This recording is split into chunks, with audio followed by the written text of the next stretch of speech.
how difficult is it still to reach those?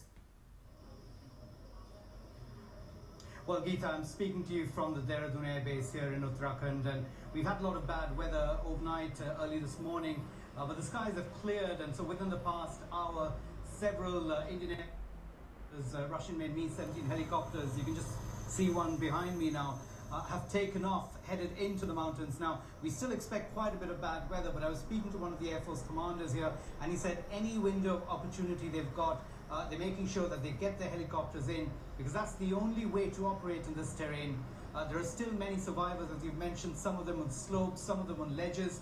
As you can imagine, 9 days after the flood and landslide struck, a very, very weak, some of them haven't eaten for days, so there's a tremendous need to try and get them out as quickly as possible.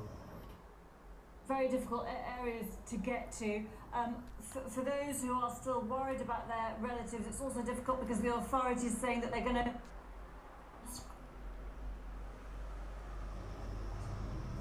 Yes, that's right, Geeta. The problem is that since it's been 9 days since we've had the floods have piled up, especially in the worst hit area, the temperature, and some of those composing. So distressing as it is, the authorities are saying that they have little option but to go ahead with these mass cremations. In fact, yesterday, of the relief, along with relief materials it was carrying to help with those mass cremations.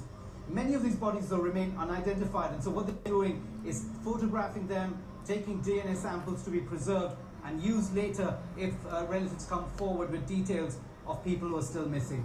Okay, Sanjay Majumdar there in Uttarakhand, thanks very much indeed.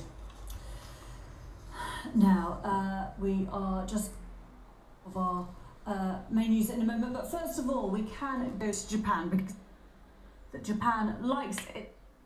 The country forever seems to be coming up with a new automaton to help around the home or to transform industry, but the latest innovation really puts the metal into heavy metal music. It's a robot rock group. Tim Ullman explains.